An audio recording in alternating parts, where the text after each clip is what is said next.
Hello again, gamers. Welcome back to the Board Game Captain. I'm the Captain. I'm Lynn. And today we're going to be reviewing and showing you how to play WolfWalkers My Story. So before we get started, I do want to give a big thank you to Value Add Games, the publishers of WolfWalkers My Story, for sending us this copy of WolfWalkers to check out and play and review. So big thank you to Value Add Games. And before we get too into this review, I do want to say I've got a ton of links in the description down below that you can check out at your leisure. There is a link to BoardGameCaptain.com, which is a great hub for all things Board Game Captain. And Lynn and I have started doing some semi-regular blog posts over there. There's also a link to our Teespring. If you're in a position to and would like to support the channel, you can head over to our Teespring and purchase gamer gear, t-shirts, mugs, etc. And also, if you'd like to support the channel, you can head over to our Patreon. Link in the description down below. So, all right. So, WolfWalkers, My Story. So, I feel like the first thing we should reference is the fact that this is based on the movie WolfWalkers, which is currently available on Apple TV Plus, which it shows there on the box. We actually wound up getting like a free free trial for the Apple TV, and we're able to watch it, which we got specifically because we wanted to check out the movie after receiving the game. However, I think I can firmly say that even if you haven't seen the movie, it's not necessary for playing this game. The game has the theme on it, but the mechanics aren't really based on the story of the movie. It could have been any theme. But, yeah. So it's not a big deal. If you've seen the movie, I think you'll really enjoy the fact that it has the artwork from the movie on it. But if you haven't seen the movie, you're also okay. So I just wanted to say that. So the game, by the way, is designed by, I had to go into the rules to find it. The game is designed by Maya Milovec. So I want to give them their credit. And the game is listed for 8 and up, 2 players, and 25 minutes. So now there's not a whole lot to talk about in regard to the 2 players. It's strictly a 2-player game, though they do have rules in here for an alternate 4-player version if you have 2 sets of this. But we're not going to be talking about that because we only have 1 set, so it's not really relevant for us. What'd you think about the 25 minutes? I mean, as long as one person or both people don't spend a lot of time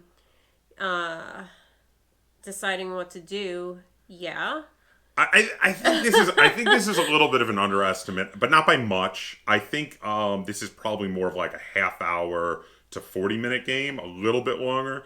Not a huge difference, but I do feel like even when you do know what you're doing, like it's more of a half hour type game. And I really wish most people would do like a range. Maybe if they said 25 to 40 minutes, I probably would have been fine with that.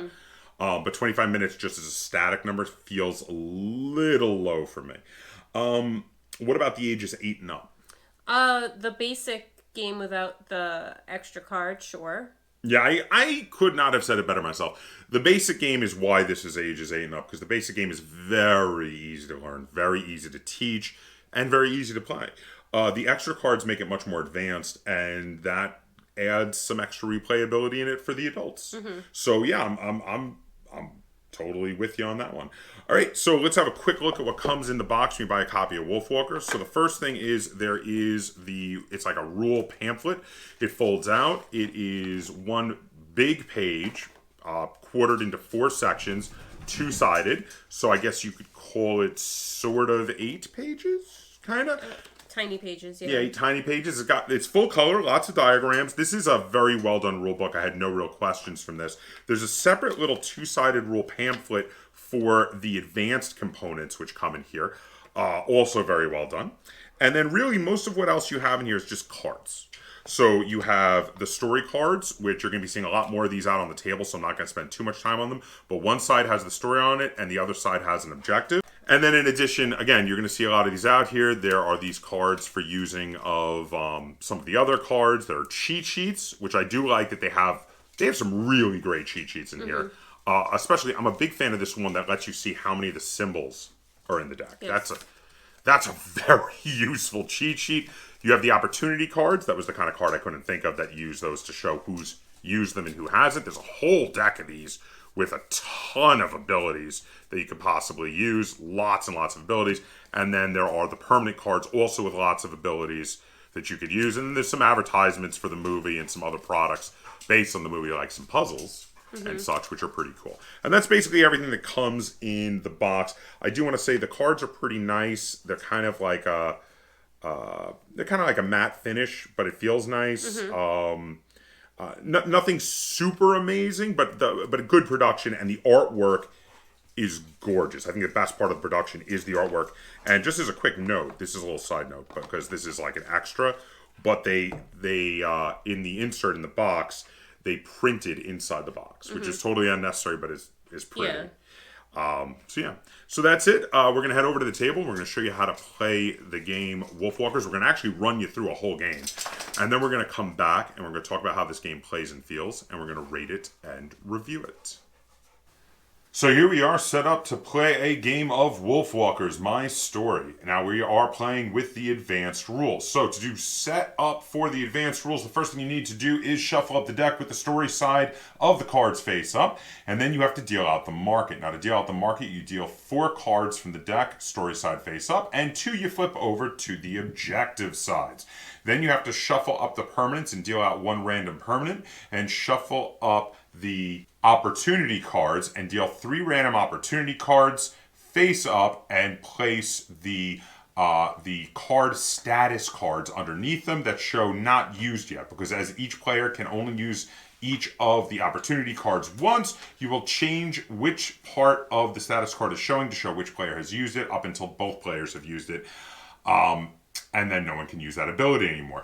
So now, when you are playing the basic game, you do not use the permanents and you do not use the opportunity cards.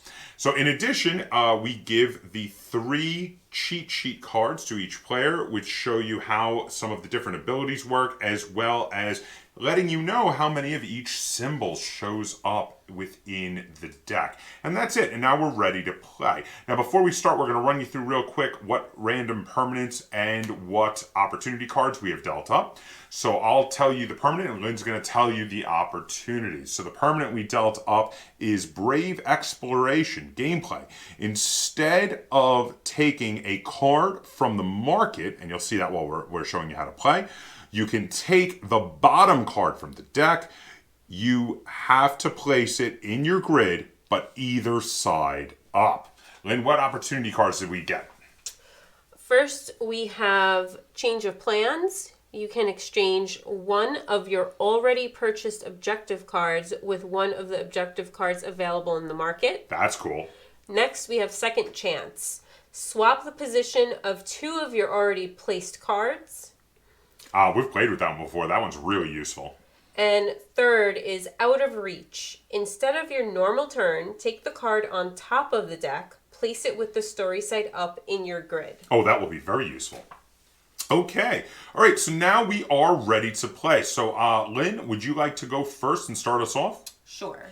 All right, so for Lynn's first play, she can pick any of the cards from the market and place them in her grid. The grid can be up to 5 by 5. But of course, because of the permanent, if she doesn't like any of the cards out there, she could also choose to take the bottom card off the deck, not knowing what it is.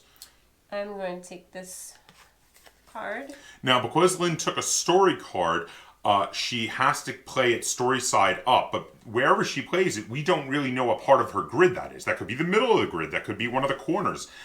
We have no idea. It's just that her grid will eventually be 5 by 5, and then she has to replace it. I'm going to grab this objective here. Now, this objective says basically you get 8 points for it if its row and column have none of the soldiers in it. This might be a bit of a gamble because there are 3 soldiers already out there. So we'll see how this works out, but I'm gonna grab it. And then the next card is going to flip up as a new objective that requires tons of soldiers. I'm going to try out the permanent ability and take the card from the bottom of the deck. First use of our permanent. So let's see. I guess you didn't want anything that was out there. I hope you got something you like. Well, I can play either side, right? Yes, either side.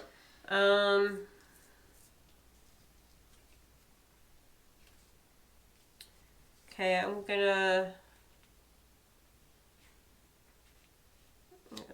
play that way. So now, as this is the second card that Lynn has played into her grid, it must be played orthogonally adjacent, that's vertically or horizontally adjacent, to one of the cards already in the grid.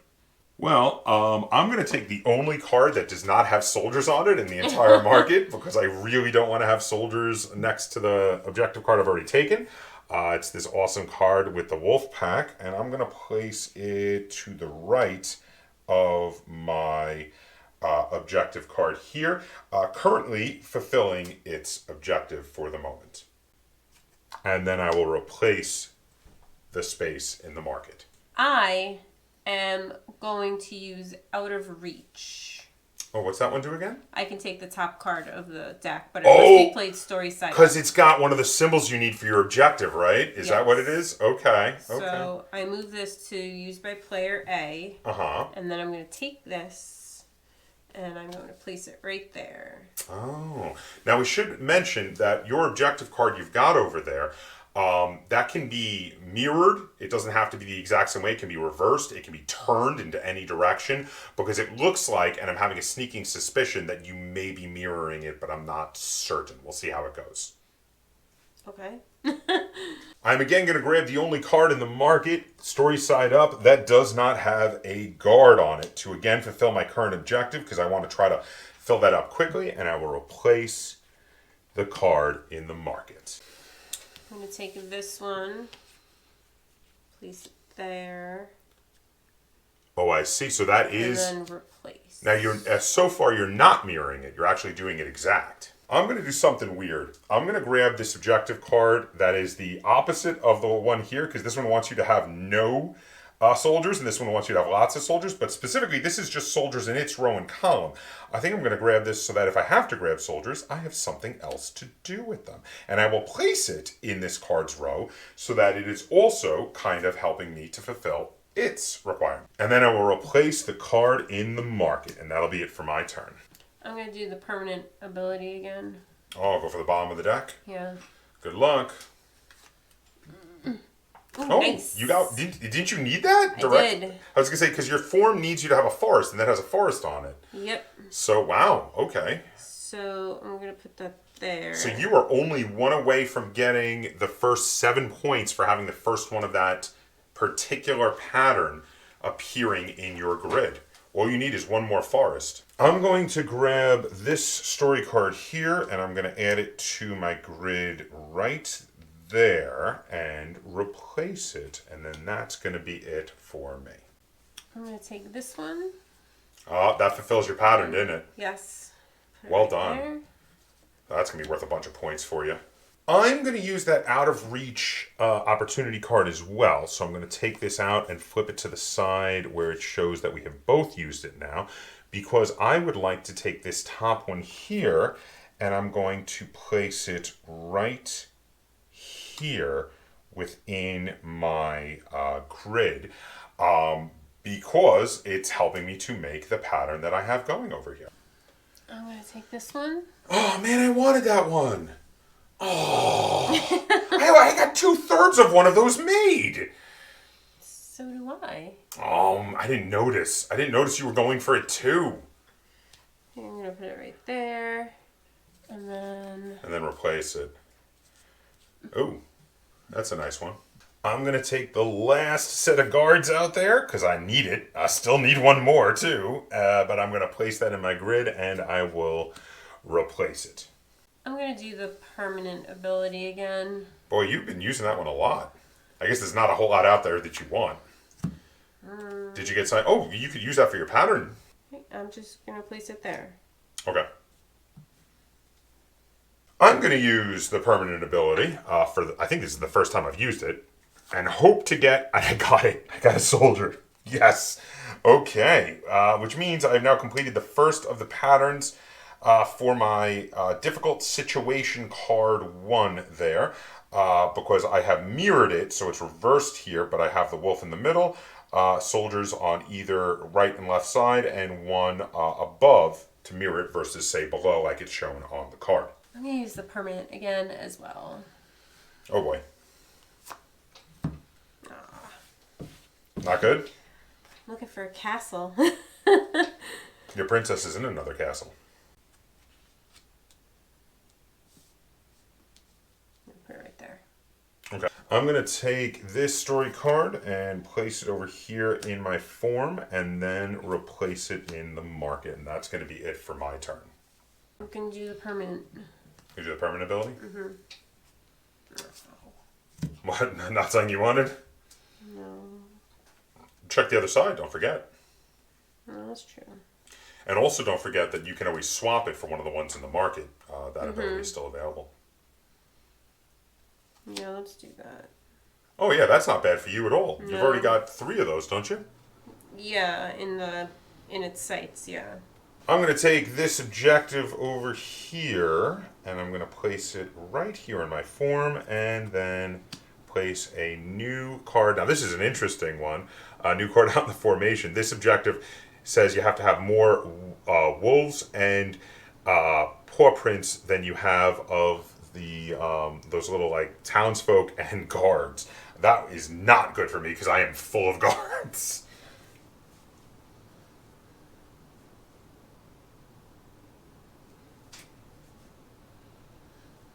I'm gonna take this one and stick it right up there, and then replace. So I am currently looking at a bunch of stuff out here that I do not want. I'm going to do the permanence ability again and take the card off the bottom of the deck. Glad to have it. Not bad, but not great either. It's not... Oh, I could use the other side, can't I? Huh. Is this something... Maybe... Is this maybe something I can actually use? I think so. I'm going to place this objective down over here. It's like my bottom row is my objective row. I'm going to take this one. Okay. Right here. Oh, almost making your formation, I see. I'm going to take this story card here and place it there. And then replace it in the market. I'm going to do the permanent ability. Ah. That one has been used a lot this game. Hope you got something good. 2 points no matter what side I use it on. Well, okay. Right there. Oh, I see. Okay, because you can now, but now your formation is 5 wide, so it will be getting no wider. I'm going to take this card here, and I'm going to make my formation 5 tall, so now it will not be getting any higher. And then I will replace it in the market. I'm going to take this one. Ooh, what you can do with that? Get 9 points. 9 points? How'd you manage? Castle, camp. Oh, okay. I was looking at the wrong thing. Wow, nice move. And then I'm going to replace. I'm going to take this one here, add it to my formation there, and then replace it in the market. And that's going to be it for my turn. I'm going to choose a permanent. Okay. You've used that a lot this game.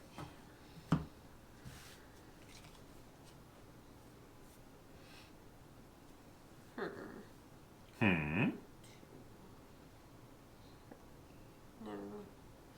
Can't really do that. Okay. Uh-oh, nothing good? Not really. I'll just stick them over here. Okay. You know what? I'm going to go for the permanent also, because actually, but it doesn't look like it's helped me. But you know what? Actually, this might not be too bad. I can at least get 3 points for it. I'm going to place it up here, because at least it'll be worth 3 points for my 1 castle. I'm going to do the permanent again as well. Okay. I think you've done the permanent more than you've done actually taking from the market this game. I think so. Yeah. Okay,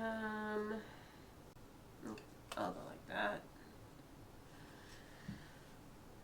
I'm going to have to do the permanent again. All right. This is a weird game because of how much we're using the permanent. Oh, it's a card I wanted. Oh, fantastic. I can actually use this. So I'm going to place it right here in my formation. It has one of the symbols on it, specifically the house, which is something I really needed that was not out in the market. So that makes me very happy.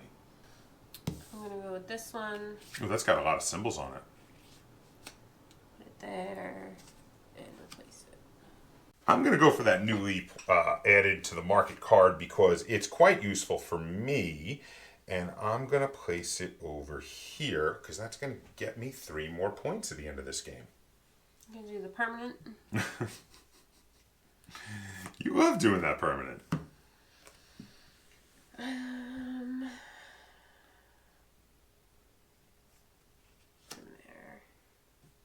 I'm going to take this card from the market here. And now my formation is both 5 tall and 5 wide. So obviously my opponent can tell where my last handful of cards will be going. I'm going to take that card. I wanted that card. And I'm going to put it right here. Oh. No, more than wanted. I needed that card. I really did. That's fine. I'm going to take that new card. Ha, it's okay. I can use that. I got a spot right for it. And then I'm going to replace it in the market. I'm going to do this one, swap the places of 2 of your already placed cards. Oh, interesting. What you're going to swap? It's just going to get me 2 more points if I swap these 2. Oh, interesting. Cool.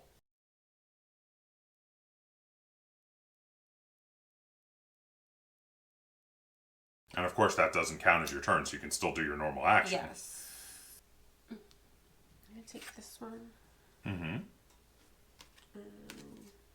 Put it over here. Okay. I'm going to take that newly added card and immediately add it to... Uh-oh.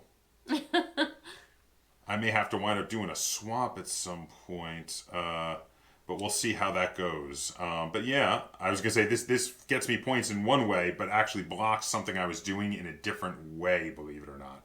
So we'll see how that goes. But I'm going to replace the card in the market, and then that'll be it for my turn. You know, what I realized was, this gives me points for this, but I was trying to do another one of these, and that blocks that. So I'm like, okay, well. I'm going to do the permanent one more time. Okay. Okay. You say one more time, but something tells me you're going to do it again before the end of this game.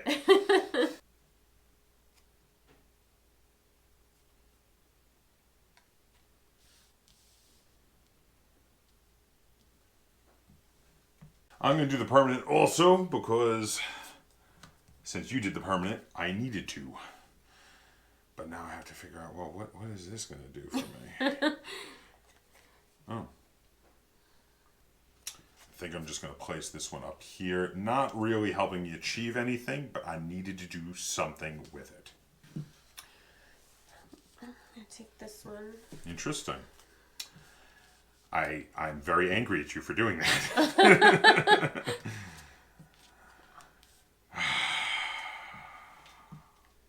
At least I thought I was angry at you for doing that until you overturned that card, because actually that makes it all worthwhile. I am going to take that card you just overturned because it immediately scores for me, because I already, by luck of the draw, already have that formation in my form. So that's freaking great for me. I'm going to take this guy, shoop him right there. Shoop? Shoop him. Little shooping. So now I am desperate for a soldier that you keep not letting come into the market. So I am going to use the permanent ability in a desperate attempt to get a soldier. And there's a soldier under there.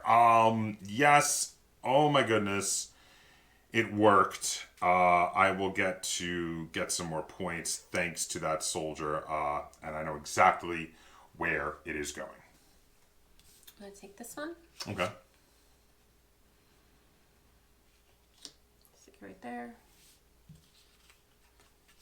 Yay, another soldier! Just what I needed. Like a little while ago. You know what? I'm going to take that soldier anyway, because actually there's a possible way to maybe use it to score some more points, depending on what comes up in the last card after you go on your next turn. I'm going to use this last one. Oh, you've used all of the opportunities. That's the one to get rid of one of your... To swap an objective. So if you got one that... I have this one, which I was... It's not getting you anything? I have an even amount of both. And there's none of the ones over there. I'm going to take a wild guess that you're going to take the one for the bird. Yeah, I can get 3 points. Well, 3 points is better than no points. Yeah. So, yeah. And then it really doesn't matter. I'll just take this one. Yeah, I don't think I can do anything, let me just check here, point-wise with mine either. Maybe if I do a swap, though. My last one doesn't really matter either because there's not a way for me to get any extra points on my last place. So I'm just going to grab this one story card and finish off my grid. So we're going to do final scoring here. Lynn has decided she's going to go first. So Lynn, run us down on your points. I'm going to start over here because it's the easiest. Okay. So this card gives me 3. What's the name of that card? Merlin's View. Okay. Gives me 3 for each Merlin in the row or column. I only have 1 Merlin, so that is 3 points. Well, that is easy. And then I have this one, Town with a Castle. I have that actually twice. So show where they are. I have Castle, Town, Mm-hmm. and Castle, Town. So that is a total of 18 points. That's a lot of points. There's 9 points for each. Nice. That's, yeah, wow, well done. Playing in the Forest, I have once. I have goes Forest, Maeve, Robin, Forest. Mm-hmm. And that is 7 points. Over here, Difficult Situation. Mm-hmm. I have it right here with the soldiers, Maeve and soldiers. Anywhere else? No, not I can't use the soldiers again. No, you can't. Yeah, so no, just once. Just the once, which was 6 points. And then Robin in Sight. So that's Robin in any row or column. Well, in that row and column. In that row or column. So we have 2, 4, 6, 8, 10. Nice. So my total is 51 points. Well done. All right, now I'm going to count up my points. Okay, so I'm going to start on my left here and work my way across. I'm going to start with no threats, which gives me 8 points if I have no soldiers in the row or column. And now these are not counting as soldiers. Those are parts of other objectives. So I have no soldier symbols in my row or column, so that is 8 points. Then, moving over here, I have Playfulness, which is every card that has both Robin and Maeve in the same card, in the same row or column, gets me 3 points. So I got 3, 6, 9, 12 points for that. So that was pretty good. And then over here, for Castle Nearby, it's 3 points for every castle in the row or column. I've only got 1, so that gets me 3 more points for that. And then over here for Difficult Situation, I have one shape of that, which is over here. It goes Soldier, Wolf, Soldier, and Soldiers. So that gets me another 10 points. And then over here, I have Pushing Forward, which needs to have Forest, Soldier, House in a row. And I've got it here, Forest, Soldier, House. And I've also got it here, Forest, Soldier, House. So I've got it twice for a total of 12 points. And then finally, I have Forest Playground, which I have once. Forest, Forest, Forest, and Forest right here. And that gets me another 7 points for a total of 52 points. What a close game. We were only 1 point different. So that is how you play a game of WolfWalkers, My Story. So now we're going to head back over. We're going to talk about how this game plays and how it feels. And we're going to rate it and review it. All right. So welcome back. That was how you play a game of WolfWalkers. Even with the advanced mode, it's pretty easy. Mm-hmm. I mean, the basic mode is you don't have the extra ability cards. So the opportunity cards and what's the other one called? The permanent cards. Mm-hmm. So the permanent cards gives you an ability you can use lots. The opportunity cards gives you 3 abilities you can use once each. You can even choose to just use one of them. You can just be like, I'm just going to use a permanent, or I'm just going to use opportunities. Mm-hmm. But they allow you to add some extra complexity. The basic version doesn't use those. And the basic version, I feel like, is really good for family weight, no? Yes. I mean, what is your thoughts on that? on the basic version versus the advanced version? Yeah, the basic version is just very basic. I mean, Like, now, having graduated to the advanced version, do you think you would ever go back to the basic version? not unless I was playing with someone who was playing for the first time or playing with like a child. I feel the same way. Like, I feel like as an adult playing with other adults, once I've advanced to the advanced version, I'm never going to look back again, unless playing with a child or playing to teach somebody. Because actually, you know what? I would recommend playing once with the basic version just to get the feel for the basic mechanics of the pattern forming, because it's like kind of like a pattern forming game. But once you get past that, it adds incredible amounts of replayability, always having a different permanent card and also 3 different opportunity cards out on the table with all those extra abilities to use during the game. Wouldn't you agree? Yeah. So, all right. So, before we get too deep into talking about the mechanics and such and what we like and dislike, let's start with our likes and dislikes. Let's start with the negatives and on the positives. So, first off, Lynn, do you have any negatives that you would? Well, let's start with one. Do you have a negative that you would like to talk about with WolfWalkers? My only negative is that the basic game is just like you play it once and you're like, I'm fine. I never need to play this again. Okay, but then they have the advanced version. Yeah. Anyway. So it's basically like, I think it should have been the advanced game should have been the base game, and then it should have been like for an easier thing, you know. Oh, you're saying you think the advanced game should be the default? Yeah. Oh, interesting. I had it. Okay. So your only gripe is that they should have introduced it with all the advanced rules, and then as an alternate, take these out to play with kids. Yeah, or even just like have the what they call the basic as like a training game. Like, hey, play this easy game first, and then add in the other cards. But this is like the actual game, because I mean, after playing the one base game, I was like, yeah, it was fun that one time, but I would literally never play that again. Okay. All right. Well, I don't really have much. I'm trying to think.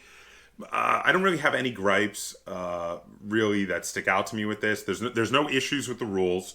The rule book is great. The production is completely adequate in regard to the quality of the components, and in regard to the artwork, work is beautiful. I was a big fan of the movie, and they used all the movie stills from the movie for the artwork, and it looks gorgeous, and I really liked the art style from the movie. So, yeah, no complaints with me on that. I'm getting into positives, though, aren't I?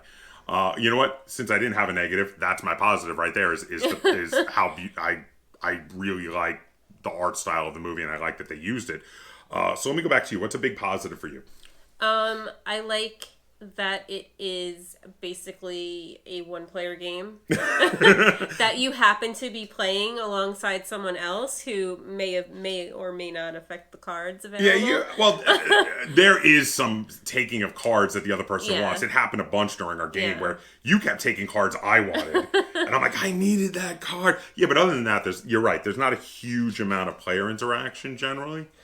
Because like you play your cards in your own form, they play their cards in their own form, and then there's not a whole large amount of interaction back and forth. So, but and I mean, you like games like that. You like games without a lot of player interaction. All right, so I'm gonna give a positive. So I love the pattern forming in this game.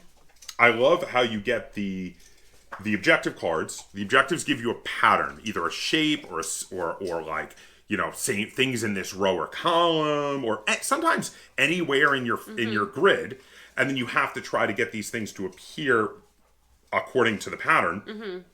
And the more you can do those patterns, the more points you can get. And it's like, you can't use the same card for a pattern off of the same objective, but you can use it for patterns from different objectives. So like if you have one that says like, anytime Maeve appears in this row and column, and then there's a card in that row and column that has Maeve and the guards, and you have a pattern that's like have a T shape with guards, you can use that card with Maeve and the guards for both of those objectives.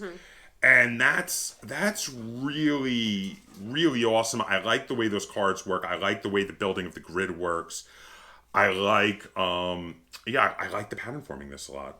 What are your thoughts on the pattern forming in this game? 'Cause it's the biggest mechanic. Yeah. I like it. All right, what's another positive from you then? I don't really have any other positives. Nothing else you want to throw out? Not really. What about the abilities from the advanced version? Because you said you like the advanced version so much more. Did you? Yeah, well, because every game, if you do it randomly, it's very replayable.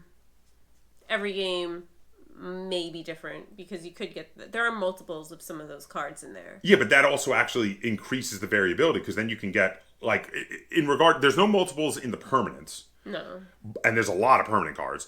Some are penalties and some are bonuses. So sometimes the game is harder and sometimes it's easier. But there are multiples of a couple of the cards. I think 2 of the cards have multiples in the opportunity cards. So there are a couple multiples in the opportunity cards, but that actually kind of increases the variability because sometimes you could have it come up where it's in multiple spaces versus just once. So you can do that ability twice. Yeah. I love that adds so much variability from game to game because we played a few games with the advanced rules and each one is very different because of very different abilities. Like in our tutorial that we shot, the card that came up that had the ability to draw the card off the bottom of the deck, that was the first time we played with that. And you wound up using it I used it a bunch, but you used it like a ton. Yeah.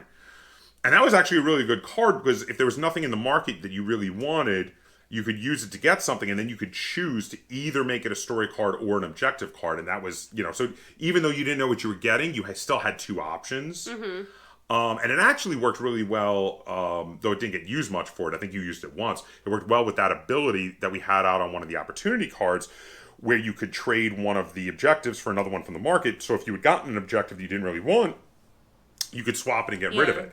Which you did take advantage of. Yeah, because there was one objective that I wasn't able to get. Right. So, and that was, that's really pretty cool. Another thing just I wanted to throw out, because, okay, so you said that was basically yours. I was just finishing commenting on it. But I had suggested it for you, was all the abilities in the advanced version. But another one I wanted to throw out is, this game, we have never had a game of this that was not pretty close. And the one we showed, we were 1 point different. The game we played immediately before this one, we were 1 point off also, but in reverse. Lynn had won that by 1 point. And the one before that, I don't remember who won it, but it was by 3 points. This game is always down to the wire, always really close. And also, it's one of those games that since you don't add up the points until the very end, even if you're losing, nobody feels like they're having a bad time. Everybody's enjoying making their grid, drafting their cards, the card drafting, the pattern forming. Everybody's enjoying that. And then you count up points and you're like, oh, okay, you won or I won. And you're like, oh, that was great. Let's play again. Anything else we should talk about in regard to WolfWalkers and its mechanics and such? I don't think so. No, do we cover it pretty well? Yeah. All right. Do you think you would like to rate it first or second? Go first. Okay. Well then, how many stars out of 10 will you give to WolfWalkers My Story? 8. Oh, that is a very high rating. So now, obviously, you said you really liked the advanced version. I'm guessing the advanced version really went into your rating of an 8. Yes. Is there anything else that we haven't talked about that really helped to get? Because I know you said you were kind of lower until we tried the advanced version. Is there anything else that really helped to bring you up to that 8? Or is it just a fun factor? No, it was just I don't know. I like making the pattern. Not even the pattern. I just like making a square with equal sides. It's just... You enjoy making boxes. It's just very soothing. It really is. This is one of those games that while you're playing it, it does kind of have almost a meditative quality to it. It is. It's very soothing. It's I get this card and I add it to my grid here. And it's lovely. I love the heads up aspect of it. I'm also going to give it 8 out of 10 stars. Actually, we're in total agreement. When we played the basic version, I was thinking to myself, I'm like, this game is good. It's probably a 7-star game. And then we played the advanced version, and I went up a full point. I was like at the basic version. Out of curiosity, how many stars would you have given if it was just the basic version? Probably 4. Oh wow! Because like I said, I was like, it's fun, but I would literally never play it again. So, like, I mean, I went up a whole star, and I thought that was a lot. Like, you went from a 4 to an 8? That's a huge swing. So, yeah, I think what we're saying is, yeah, advanced version all the way. But yeah, I'm going to go 8 out of 10 stars also because I really enjoy this game, specifically at the advanced version. I'm not as negative on the basic version as you are, but I do agree that once graduating onto the advanced version, I don't think I'd ever play the basic version again. Again, unless I'm teaching someone or playing with a child. And like if I was teaching someone, I'd be like, okay, we'll play a quick game of the basic version, and then let's get into the advanced cards, because the advanced cards are really where this game's at. So, all right, if you have any questions, comments, or concerns, either on this video or the game of WolfWalkers My Story, feel free to put them in the comments down below. And if you enjoyed this review and tutorial of a card game, feel free to give it a like, share it on all forms of social media, and if you haven't already, please subscribe to the Board Game Kaptain. That's Kaptain spelled with a K on YouTube. And until next time, game on. So, Nico, what was your opinion on WolfWalkers? He's like, I like the pictures of the puppies. All the puppies. No chewing on Mommy. Mommy needs to review things, not be chewed on. What are you doing? What are you doing? What are you doing? What are you doing, crazy? Okay. Okay, you go back down on the floor now, okay? Go ahead. Hi, Nico. Are we doing a puppy blooper? He's like, yeah, of course I am. You're doing a video. I have to be in it.